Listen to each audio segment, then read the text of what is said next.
Part dance, part social commentary. It's all NAKA Dance of Oakland. And here with us tonight are its co-founders, Debby Kajiyama and Jose Navarette. Welcome. Thank you. Thank you. You know, as a San Franciscan, we've been reading a lot lately how all the great artists are fleeing San Francisco and going to Oakland. True? I think that's the case. Yeah, a lot of people is going to Oakland. I don't know. There's probably a lot of good artists still in San Francisco. No, well, I mean, I know it's an exaggeration, but I mean, seriously, it seems in the last 6 months a lot has been made about Oakland's burgeoning art scene. How long have you been working on NAKA Dance in Oakland? It was founded in 2001. So since then, we've been making work there. And since 2006, we've been working with a cultural center called East Side Arts Alliance. That, if you don't know about it, you should definitely check them out because they're incredible. They have a lot of energy and a lot of great cultural work coming out of there. Now, I'm grateful that the name of your dance company is easy to pronounce, NAKA, because I understand what it originally was something that I just have a hard time saying. Where do you get the name NAKA, and what was it originally? Yeah, well, NAKA stands from our first letters of our last name, N.A. NAKA, Navarette, and N.A. Navarette, and Ka, Kajiyama. But originally it was? Jose Navarette. No, the whole name of the dance company. The whole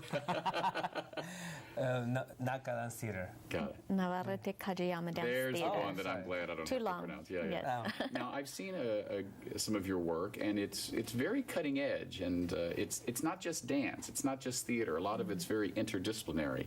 I was looking at your tapes, and there's actually a piece you did that looks like it takes place in a swimming pool underwater. I was joking with someone, it's kind of like Esther Williams meets White Squall. I didn't quite know what was going on there. What is that piece like? Yeah, that piece is called Bailout, or Can You Picture This Prophecy? The Temperatures Are Too Hot for Me, and it addressed the 3/11 disaster in Japan, the earthquake, tsunami, and nuclear meltdown. And we collaborated with Kim Ano. She's the one that made that video for us, with Kyung Lee also involved. And she and NAKA, we both do a lot of work around environmental issues. So she was actually asking for actors to be in her shoot, and we said in exchange, do you mind shooting this for us? So that's an installation piece that we use in our performances. Now, I know you were born here in the Bay Area, but you have family, 2 generations ago that were born in Japan? 4 generations ago. Right. I've been here a long time, but yeah, and I've lived in Japan before and feel a connection with Japan, so it was... So does that connection come out in that piece? I mean, I remember watching the video of the tsunami and earthquake and then the nuclear catastrophe that followed. It was like watching a movie. When did you get the idea to turn that horrific event into a piece of art? It was actually, we were just opening the premiere of another performance that we did at Yerba Buena Center for the Arts about water and water pollution and water rights.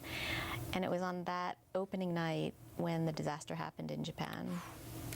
So it's kind of a sign. And we had already been working on a piece about the Gulf oil spill, the Deepwater Horizon oil spill, previously, and some of that material just felt like it morphed into Bailout, so that's what happened. So is your work more activism, politically motivated, or is it pure art? I think it's political motivated. And it has been like almost 10 years that our work has shifted. We used to do, a lot of kind of, tango, Argentine tango, more like an entertainment, and we were really kind of concerned about what was happening socially in the world. So that's how we start focusing our attention and our intention making art. So that's how I think the first thing that we did that it was very social political activism was dealing with corn, the whole contamination of corn with GMOs in Mexico. The genetically modified seeds and whatnot. Yeah. So we create a piece, a whole project called The Revenge of Huitlacoche. And it deals with, food sovereignty, immigration, and what else? Yeah, just the being other in a society. Well, I mean, and here you are, representing many cultures. Do you feel that your work is about representing the other, or is the other really part of what the art scene in Oakland and the Bay Area is about? Has the other become, quote unquote, the establishment? Are we there yet? Oh, well, let's see. According to some comedians like Hari Kondabolu, we're almost getting there, you know, where people of color are going to be in the majority. But I think we still have a long way to go in terms of, and that's what our newest piece sort of addresses in terms of racial equity and Police brutality, state brutality. Well, talk to me about your season coming up and the new work. And, well, I mean, here we are talking about a piece that evidently was started before all the events of Ferguson, St. Louis, Missouri, about police brutality. Are you going to update your piece based on that? it's definitely making it in there. Unfortunately, there's always something else that can go in the piece. But why don't you explain? Yeah, well, how the it got Anastasia started?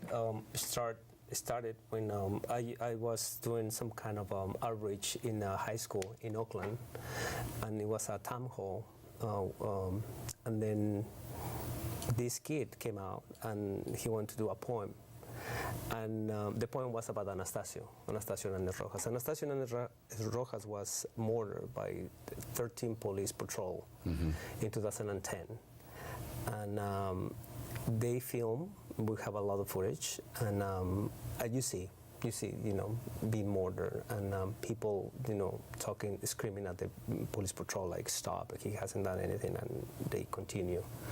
So until that was in 2010, March 2010. Since then, nothing has happened, and I think for us to kind of bring it alive and continue, don't forget it, and it kind of, we wanted to create some kind of consciousness and try to create some accountability to the people that did that. So the project is pretty much inspired by that, but also it really talks about what is really happening in the community. When I proposed this project to Eastside Art Alliance, they said, you need to really talk about what is really happening. Yeah, do we need to air some stuff that maybe is a little too close to home? Is that what you think they were saying? Yeah. And they said, like right here, what happens to us, it was Oscar Grant. I mean, the center is like 3 blocks away from Fruitvale, so it's like all the community knew about that. So for us was to try to create some kind of connection between what is really happening in the border and what is really happening at home. Right. Well, I mean, so this isn't light, wonderful, musical theater dance. This is a thinking person's dance performance. Definitely, and it's definitely also created collaboratively with the folks at Eastside. We really feel so fortunate because we did a lot of interviews of people at Eastside in the community and the folks who work there, talking about either their personal experiences with police brutality or, their parents or brothers, the influence that it's had on the families of people who are there. There are also some people who have like the equivalent of a PhD in racial equity issues, and so we got a chance to learn a lot from them by interviewing them. So maybe this is an obvious question, but how much does being in Oakland influence your work? I mean, fairly or not, there's just a poll that ranked Oakland, I think, the 4th unsafest city in the United States. Do you think that's true? Do you think it's fair? Do you feel safe as artists in Oakland? And do you live and work there or just work there? I live and work there, so I think, definitely there is a lot of crime, but also I feel that there is a lot of awareness of what is really happening in terms of police brutality. And one of the things that I found out in the interviews with the people was that the whole thing about increasing police patrolling in the neighborhood is because to create some kind of safe way for the newcomers to build some condominiums or something. So it was, I don't know how to explain it, but they were saying that instead of increasing police policing in the neighborhood, I mean, that's how they kind of, I don't know. I think if I understand you correctly, it sounds like what you're saying is the police more interested in creating a safe space for people to come into Oakland that weren't there, as opposed to protecting the lives and property of the people who live there. Yeah, I think that's what I want to say. So is there a lot of anger among your audience members or your artists? Yes. She says, smiling. Yeah, we definitely are going to some places in the process of creating this piece where we're finding, for a good reason, there's a lot of anger, there's a lot of frustration.